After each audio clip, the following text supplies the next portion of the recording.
प्रिय छात्रों नमस्कार। एक बार फिर स्वागत है आपका आपके अपने यूट्यूब चैनल मल्टी एजुकेशन में। मैं हूं राहुल और आज की वीडियो में सीखेंगे एनसीईआरटी गणित कक्षा 10वीं प्रश्नावली 1.3 जिसमें प्रश्न नंबर 2 सॉल्व करेंगे। इसके पहले वाली वीडियो में हमने प्रश्न नंबर 1 सॉल्व कराया है। आप उसे प्लेलिस्ट में देख सकते हैं या उसका लिंक वीडियो के डिस्क्रिप्शन में दे दिया जाएगा, आप वहाँ से जाकर चेक कर सकते हैं। तो देखिए प्रश्न नंबर 2 में दिया है, सिद्ध कीजिए कि 3 + 2 वर्गमूल 5 एक अपरिमेय संख्या है। हमें सिद्ध करना है कि 3 + 2 वर्गमूल 5 एक अपरिमेय संख्या है। तो इसको हल करेंगे, जैसा आपको एग्जाम में लिखना है वैसे ही हम यहाँ पर समझा रहे। तो सबसे पहले यहाँ पर हमें अपरिमेय संख्या सिद्ध करना है। तो अपरिमेय संख्या सिद्ध करने के लिए ये संख्या को हमें परिमेय मानना पड़ेगा। तो मानेंगे, माना कि 3 + 2 वर्गमूल 5, 3 + 2 वर्गमूल 5 अपरिमेय संख्या है। यहाँ पर अपरिमेय संख्या सिद्ध करना है तो इसको हम मानेंगे 3 + 2 वर्गमूल 5 एक परिमेय संख्या है। मानना है कि 3 + 2 वर्गमूल 5 एक परिमेय संख्या है तथा ए और बी दोनों पूर्णांक है। ए और बी दोनों पूर्णांक है जहाँ बी नॉट इक्वल 0, जहाँ बी नॉट इक्वल 0 है, यानी बी का मान 0 नहीं हो सकता। तब क्या हो जाएगा, 3 + 2 वर्गमूल 5 परिमेय संख्या माने तो परिमेय संख्या a/b के रूप में होती है। तब क्या हो जाएगा, देखिए तब 3 + 2 वर्गमूल 5, 3 + 2 वर्गमूल 5 बराबर हो जाएगा a/b, क्योंकि ये 3 + 2 वर्गमूल 5 एक परिमेय संख्या माने हमने और परिमेय संख्या a/b के रूप में होती है, इसीलिए 3 + 2 वर्गमूल 5 बराबर a/b। अब इसमें से वर्गमूल 5 का मान निकालेंगे तो 3 को इधर पक्षांतर करेंगे तो ये हो जाएगा 2 वर्गमूल 5 बराबर a/b। ये 3 प्लस का है तो इधर आके माइनस का 3 हो गया।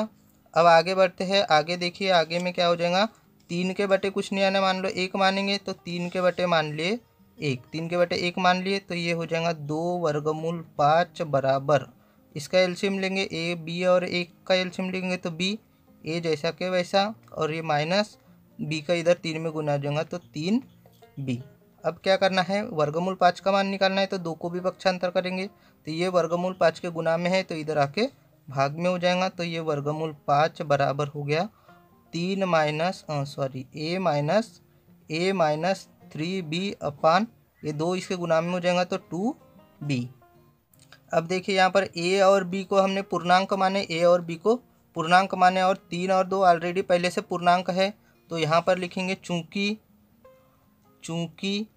ए बी 3 और 2, तो यहाँ लिखेंगे ए बी 3 और 2 पूर्णांक है। चूंकि ए बी 3 और 2 पूर्णांक है इसलिए ये वाली संख्या हो जाएंगी हमारी परिमेय संख्या। इसीलिए क्या हो जाएगा, इसीलिए a minus 3b/2b, a minus 3b/2b एक परिमेय संख्या है, एक परिमेय संख्या है। क्योंकि जो परिमेय संख्या होती है वो अपान के रूप में होती है, यानी a माइनस 3b/2b है, तो इसलिए ये संख्या हो गई हमारी परिमेय संख्या।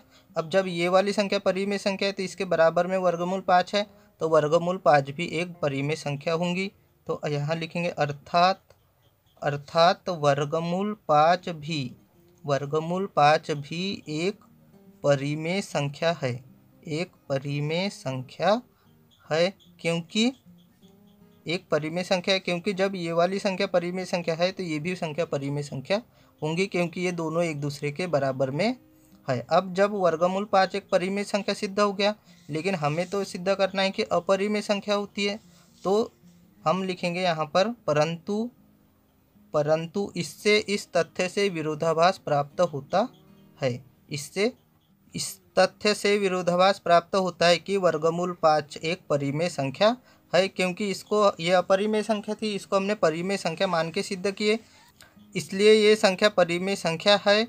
तो इससे विरोधाभास उत्पन्न हो रहा है तो यहाँ हो जाएगा अतः हो जाएगा 3 + 2 वर्गमूल 5 एक अपरिमेय संख्या होंगी, एक अपरिमेय संख्या होंगी। क्योंकि हमने वर्गमूल 5 को परिमेय संख्या माने थे, अब परिमेय संख्या माने थे तो वो सिद्ध भी हो गई कि परिमेय संख्या है। लेकिन क्वेश्चन में दिया है कि यह संख्या अपरिमेय संख्या है, तो इस तथ्य से क्या हो जाएगा, विरोधाभास उत्पन्न होगा, और विरोधाभास उत्पन्न होगा इसीलिए ये जो संख्या दी गई है 3 + 2 वर्गमूल 5, यह एक अपरिमेय संख्या ही होंगी। अब देखिए क्वेश्चन नंबर 3। क्वेश्चन नंबर 3 में दिया है सिद्ध कीजिए कि निम्न संख्याएं अपरिमेय संख्या है। फर्स्ट में दिया है 1/√2 और सेकंड में दिया है 7√5। तो इसमें भी सिद्ध करना है कि ये संख्या अपरिमेय संख्या है। तो पहले फर्स्ट वाला क्वेश्चन सॉल्व करते हैं। तो फर्स्ट वाले को सॉल्व करेंगे। फर्स्ट में दिया है 1/√2, इसको सिद्ध करना है कि यह अपरिमेय संख्या है। तो सबसे पहले इसमें मानेंगे माना कि 1/√2 एक परिमेय संख्या है। परिमेय संख्या है मानेंगे इसको कि यह एक परिमेय संख्या है। परिमेय संख्या माने उसके बाद में तथा ए और बी दो सह अभाज्य संख्याएं है। तथा ए और बी दोनों सहभाज्य संख्या है जहां बी नॉट इक्वल 0, यानी बी का मान 0 नहीं होगा। तब देखिए तब क्या हो जाता है, तब 1/√2 एक परिमेय संख्या माने तब 1/√2 यानी 1/वर्गमूल 2 बराबर हो जाएगा a/b। क्योंकि ये परिमेय संख्या है तो a/b के रूप में होती है परिमेय संख्या, इसलिए 1/वर्गमूल 2 बराबर 1/b। इसका तिर्यक गुना कर देंगे इस प्रकार। तो वर्गमूल 2 का 1 में गुना किए तो ये हो जाएगा वर्गमूल 2 का a में गुना किए तो a/2 बराबर, इधर 1 का गुना b में करेंगे तो b। इसके बाद क्या करेंगे, वर्गमूल 2 का मान निकालना है तो a को इधर पक्षांतर कर देंगे तो वर्गमूल 2 बराबर a b के बटे में आ जाएगा तो b/a। इस प्रकार से अब क्या हो जाएगा, b और a पूर्णांक है, b और a दोनों पूर्णांक है। तो यहाँ लिखेंगे चूंकि a और b दोनों पूर्णांक है, चूंकि a और b दोनों पूर्णांक है तब क्या हो जाएगा, तब जब ये दोनों पूर्णांक है तो b/a परिमेय संख्या होंगी, तब b/a परिमेय संख्या होंगी। और जब b/a परिमेय संख्या होंगी तो a/2 भी परिमेय संख्या होंगी, क्योंकि ये दोनों एक दूसरे के बराबर है। तो b/a परिमेय संख्या हुई तो वर्गमूल 2 भी एक परिमेय संख्या होंगी। इसीलिए क्या हो जाएगा, इसीलिए वर्गमूल 2 भी परिमेय संख्या होंगी, वर्गमूल 2 भी परिमेय संख्या होंगी। अब चूंकि वर्गमूल 2 परिमेय संख्या हो गई तो अब इसमें क्या होगा, तो इससे विरोधाभास उत्पन्न होगा कि वर्गमूल 2 एक परिमेय संख्या है।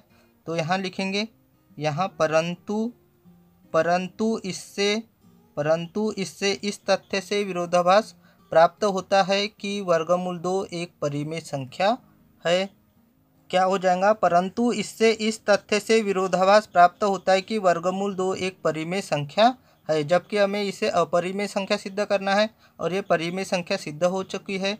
तो यहाँ पर क्या करेंगे, अब इसको विरोधाभास उत्पन्न हो रहा है तो विरोधाभास उत्पन्न हो रहा है, इसीलिए क्या हो जाएगा, अतः जो 1/√2 है 1/√2 एक परिमेय संख्या होंगी, एक परिमेय संख्या होगी। इस प्रकार इस क्वेश्चन का सॉल्व करना है और यही प्रूव हो गया यहाँ पर, क्योंकि 1/√2 एक अपरिमेय संख्या होंगी। अब है क्वेश्चन नंबर थर्ड का सेकंड 7√5। इसमें सिद्ध करना है कि 7 वर्गमूल 5 एक अपरिमेय संख्या है। तो इसमें सबसे पहले मानेंगे माना कि 7 वर्गमूल 5 एक परिमेय संख्या है। मान लिया हमने 7 वर्गमूल 5 एक परिमेय संख्या है एवं a और b दोनों पूर्णांक है, जहाँ b नॉट इक्वल 0, तब क्या हो जाएगा, ये जो संख्या है इस संख्या के बराबर में हो जाएगा a/b। 7 वर्गमूल 5 बराबर a/b, क्योंकि ये अपान b के रूप में परिमेय संख्या होती है और 7 वर्गमूल 5 को परिमेय संख्या माने, इसलिए 7 वर्गमूल 5 बराबर a/b, इसके बराबर में a/b। अब वर्गमूल 5 का मान निकालेंगे तो 7 को इधर पक्षांतर करेंगे तो ये गुना में है इसके, तो b के गुना में हो जाएगा, यानी इधर आके बट्टे में चले जाएगा। तो वर्गमूल 5 बराबर a/7b। इसके बाद में क्या हो जाएगा, यहाँ लिखेंगे चूँकि ए बी और 7 पूर्णांक है, यहाँ पर हमने ए और बी को पूर्णांक माने तो यहाँ लिखेंगे चूँकि ए बी और 7 पूर्णांक है। अब चूँकि ए बी और 7 पूर्णांक है तो ये अपान 7 भी परिमेय संख्या हो जाएंगी, तो इसीलिए ए अपान 7 भी एक परिमेय संख्या होंगी। जब ए बी और 7 पूर्णांक होंगे तब ए अपान 7 भी एक परिमेय संख्या होंगी। अब जब ए अपान 7 भी एक परिमेय संख्या होंगी तो इसके बराबर में वर्गमूल 5 दिया है तो वर्गमूल 5 भी एक परिमेय संख्या होंगी, तो इसीलिए लिखेंगे वर्गमूल 5 भी एक परिमेय संख्या होंगी, परिमेय संख्या होगी। अब जब ये दोनों परिमेय संख्या हो गई तो इससे क्या होगा, चूँकि वर्गमूल 5 को हमने परिमेय संख्या सिद्ध किए, कब, जब 7 वर्गमूल 5 को परिमेय संख्या मानने के बाद में ये सिद्ध हुआ कि वर्गमूल 5 भी एक परिमेय संख्या है। अब लिखेंगे परंतु इससे इस तथ्य से विरोधाभास प्राप्त होता है कि वर्गमूल 5 एक परिमेय संख्या है।